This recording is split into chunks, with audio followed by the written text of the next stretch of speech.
Hey guys, it's me, it's Queen Haru, and thank you for joining me for another wonderful edition of Ask an Aquarius.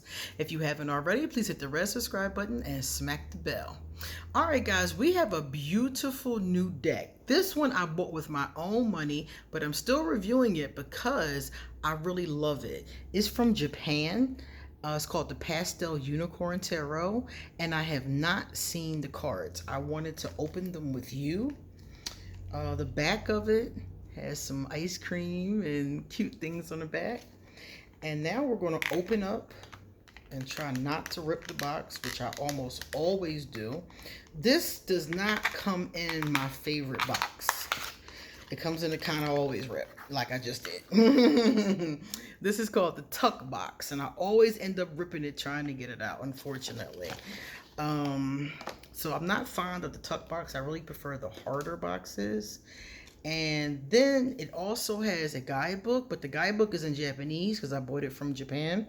So I probably won't be able to utilize it, but I'll still keep it and cherish it. It comes in plastic. We're going to bust it out. And we're going to take a look at what these cards look like. I only saw a few of them,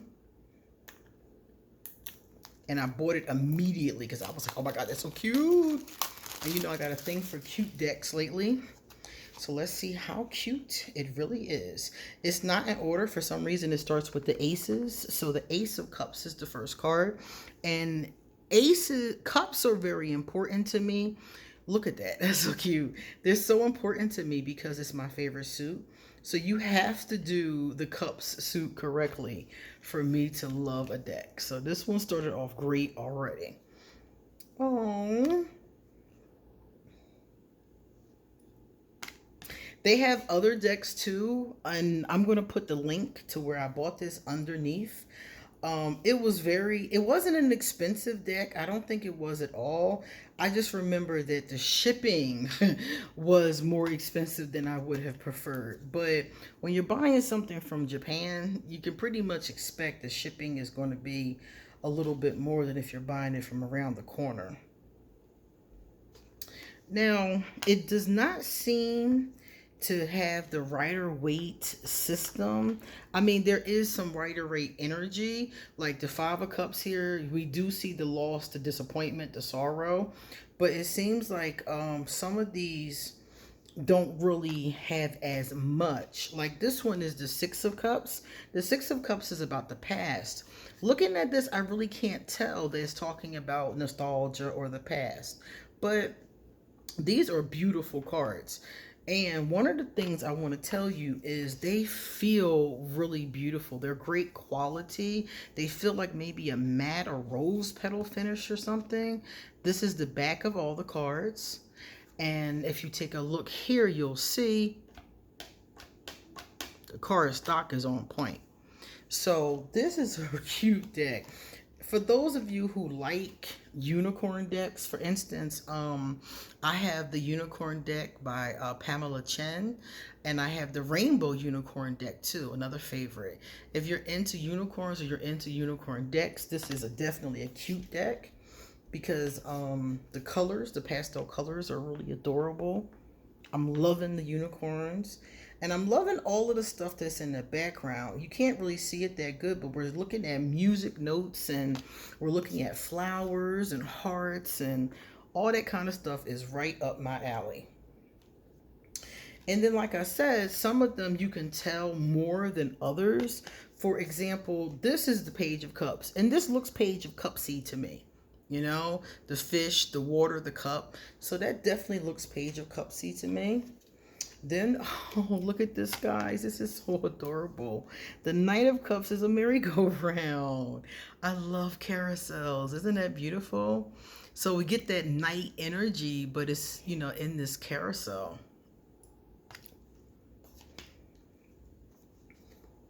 Here's our Queen of Cups. Now, she definitely has her cup, so that's good. Here is our King of Cups. He has his cup. So yeah, so you see like a lot of the basic things they do have, but it really depends on your knowledge of tarot. If I was a beginner This is not a deck I would get as a beginner. I would get this deck if I knew what the cards were really talking about. At least the keywords, I would say. If you know what the words mean, like this is the Ace of Pentacles. You can see the Pentacle right here. So if you know what the Ace of Pentacles basically means, this is pretty good. But if you don't know what it means, you might find yourself a little bit confused. And some of them are, like I said, some of them have more of that vibration than others. This Two of Pentacles here. He has two pentacles. Yeah, he has two different ones. And the Two of Pentacles is about like kind of juggling things and, you know, doing a lot of things. So the Two of Pentacles in this particular case, I really don't see that energy with it. And that's why I said, if you know what the cards mean, these are going to be perfect for you to use. Or if you want to use them intuitively, this will be perfect too. But if you're somebody who's beginning and you're trying to learn the system of tarot, that's when you might be like, what is this?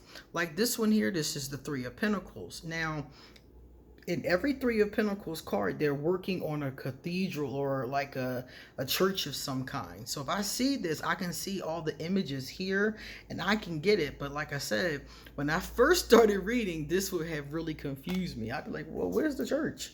And what's that? The four.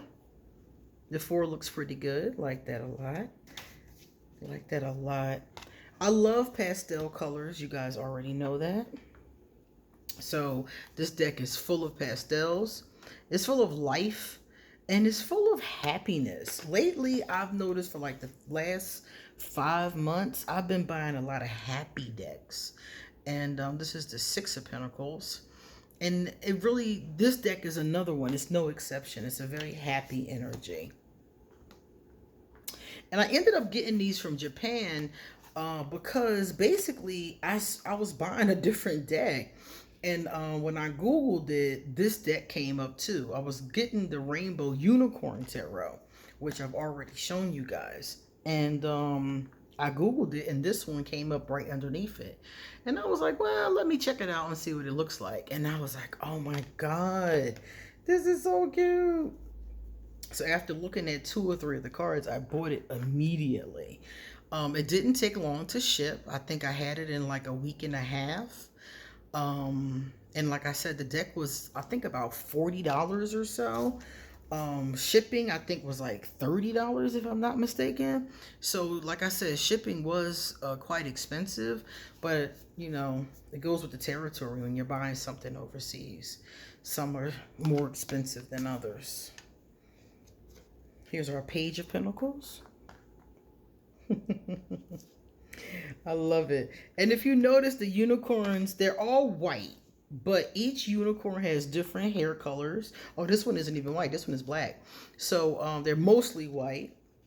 And they have some like pastel colors. Some of them are darker. So it looks like maybe all of the knights are on a carousel.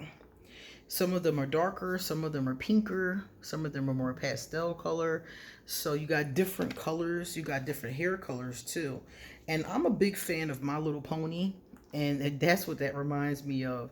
The little marks on their booties and the color of their hair. So that's really cool. And I love, like, if you take a look at the borders, I don't usually like borders. I like borderless cards. And this is no exception. If this was made bigger without the border, I would like that a lot more. But I don't mind the borders. I love them. I think they're cute. I love the cuteness of them and the color, the stripes. I even like the color of the font and the words that they used. The color, the pink color down here, I like that too.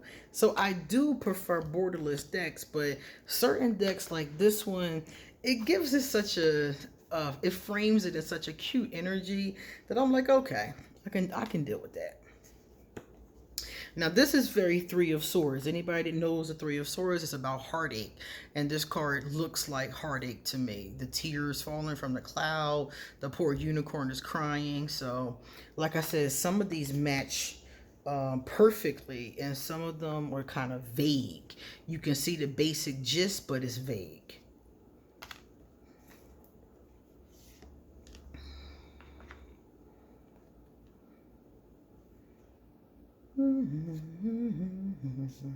Now this is good too. Let's see that one. Oh. Why is he stabbing the fish with the sword?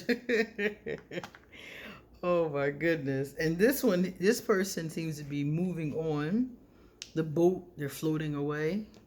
So that's very, that card is on point. 7 souls. And if you look very carefully at the little items, you see all kinds of little cool stuff. You see a lot of houses or castles. And then you also see other things like ribbons and all kind of things in there. I like this one a lot. I like the thing that he's in, he or she is in. And I love the canopy over top of it. That is really cute.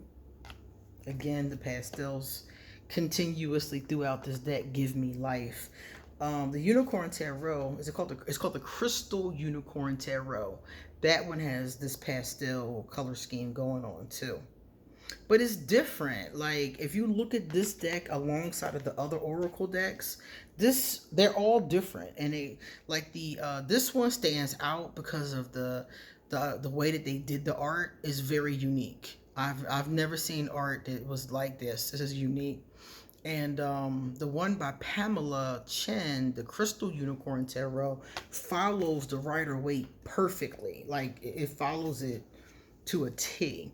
This one, like I said before, follows for the most part, but some cards get vague. Again, we have our carousel for the night. And here's my card, the Queen of Swords. Let's see what she got going on. Okay, she got a big pretty sword and laying in comfort. So the artwork is very unique on this one. And the rainbow unicorn, I like the colors too. They're not pastel. They're the more vivid colors. So all three of these unicorn decks have something to offer. And if you're into unicorns, then I definitely would suggest this one. Oh, look at the Fool. All right, so now they're going to show us the major arcana. Remember I said they weren't in order, but here's the major arcana. That was the Fool. This is the Magician. Now the Magician, traditional. So these are more traditional. Like you can see the Magician has everything the Magician always has. He always has the infinity symbol, a sword, a cup.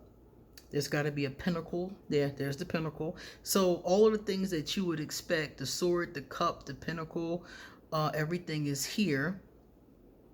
The wand, this looks like some kind of a wand. So all the things that the Magician already has are in this picture, always has, are in this picture. Here's our High Priestess. She has the Torah. She often has that in her hands.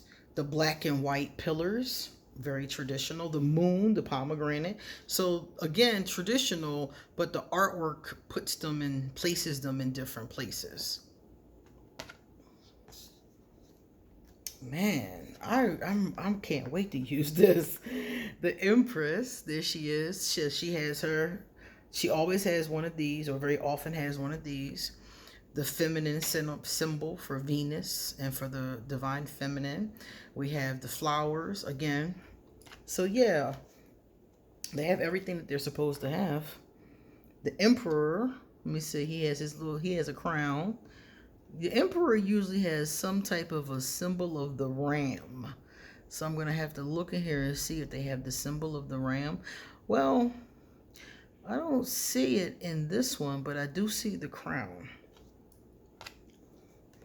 And the Emperor doesn't always have a crown, but sometimes he does have some type of headdress.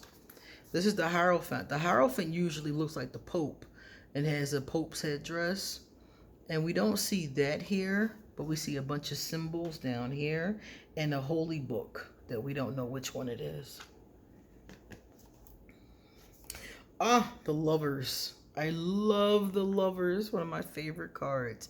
Now, there's usually at least 2 people in the Lovers card, and this one is only 1 person. Maybe this is more of a unicorn that's giving themselves some self-love. Yeah, because for the most part, there's 1 unicorn in each card. I'm not seeing a lot of interaction. That's cool. I'm not seeing a lot of interactions, like 2 or 3 unicorn. Like this unicorn, they seem to have companions, but I don't see them having another unicorn companion. Let's take a look at that hermit. Yeah, the hermit has his light. So, yeah. So he can see. He can be guided by the light. The Wheel of Fortune. The Wheel of Fortune is usually a circular card, and it has signs of fortune. So I guess the things that are around them could be signs of fortune. They could be crystals or jewels or something like that. The golden mane is good too. Justice. All right, so justice has the sword, it has the scales. So those are other traditional symbols that we see. All right, I like that too. All right, let's see the Hanged Man. The Hanged Man. Sometimes called the Hanged Woman or the Hanged Person. And this person is not so much hanging upside down as we usually see, but definitely looking like they're about to fall. Death. So death we represent by transition. So we have the black unicorn and some symbols of death. Temperance. Now that's really, really cool. Look at that. That's beautiful. The water for temperance. The temperance cups are always there. And then that beautiful background. That's great. And that person looks like they're well-tempered too. The devil. Yep, that's the devil. Looking like, usually the devil has 2 people. I was trying to see if there were any people. There's no people bound to the devil. It's just the devil himself in this one. The Tower. Like that sucker about to tip right over. That's the Tower. About to fall down. Now the next card is the Aquarius card. Let's see if this represents me. The Aquarius. Okay. Okay. The star up there, definitely an Aquarius symbol. The water, the water bearer, Aquarius symbol. Okay. Gorgeous. The moon.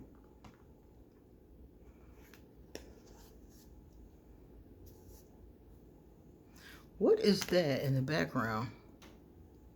So we have the moon, definitely. It looks like candy on the ground, actually. I'm not sure what that is, but it looks like candy on the ground. I'm not quite sure, but that's cute. All right, here's our sun card. So the sun has to have the sun. There's the sun. And it looks happy. It looks like a happy card. The sun is always a happy card.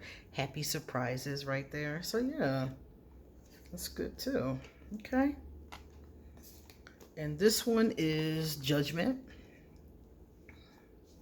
The Judgment card. I like the music. That's cool.